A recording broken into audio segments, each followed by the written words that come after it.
Hello, my name is Daniel Gedman. I am currently a student at Western Governors University doing my Elements of Effective Communication class presentation. As nurses, techs, and managers in a Level 1 trauma emergency department, we have many obstacles to overcome daily. What's one thing that plagues every aspect of our lives and creates tension no matter where we are? Well, the basics of that are very easy: effective communication and setting goals. Let's say the manager just came to you at your place of work and told you your job is on the line. When you ask the boss what you possibly could have done wrong to have your job on the line, the manager just says, "Well, you should already know," and walks away. What happens at this point? Well, you're scrambling through your mind. Anxiety starts flying. We have to figure out what possibly I could have done wrong to have my job on the line. This is an example of poor communication, whether it was spoken communication or listening skills that weren't there. In some way or form, you as an employee were not informed that you were doing something wrong, or didn't know it, and didn't know to fix it. What can lead to this all familiar story? What can remedy it? What's missing from the dialogue? Well, as I said, clear communication and establishing department goals are effective management strategies in any workplace setting, including healthcare. Through this short presentation, we're going to look at those two things specifically: effective communication and goal setting. Firstly, what are goals?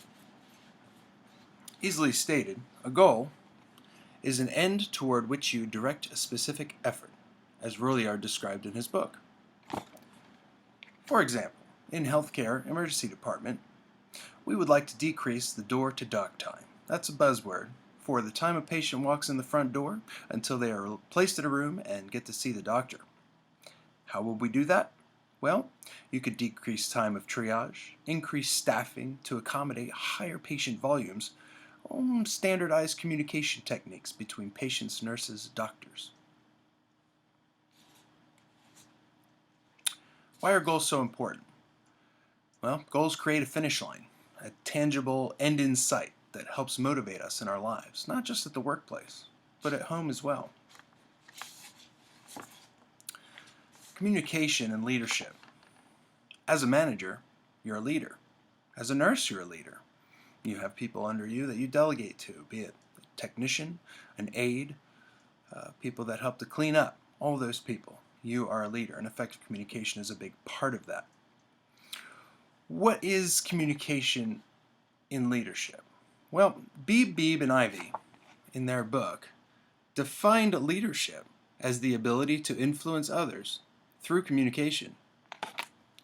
Wow, that is a lofty statement.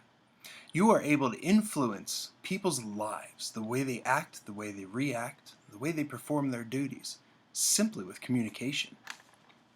How does that make you feel? That goes both ways, though.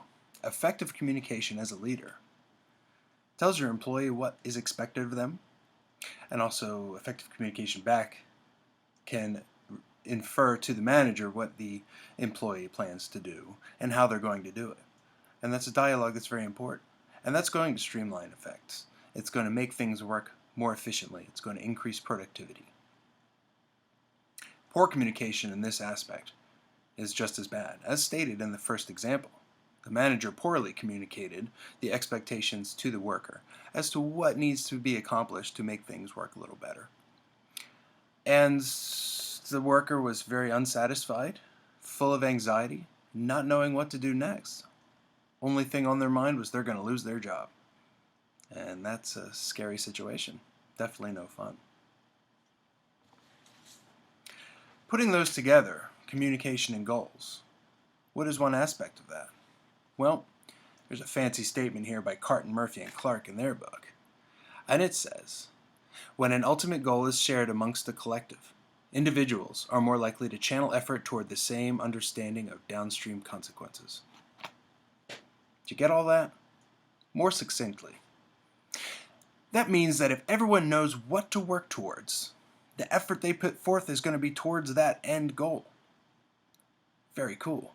So, what does that mean? Well, if you as a manager, if you communicated your goals clearly to your workforce, they are clearly going to channel their effort in that day to meeting that goal. And that streamlines everything.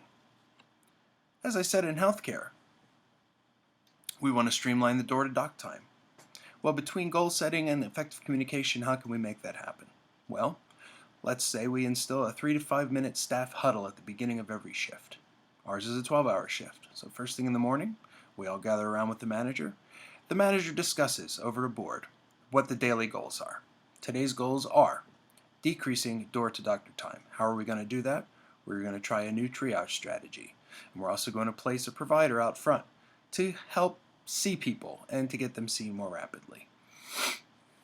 Well, that was a goal clearly set, and that was clearly communicated at the beginning of the day.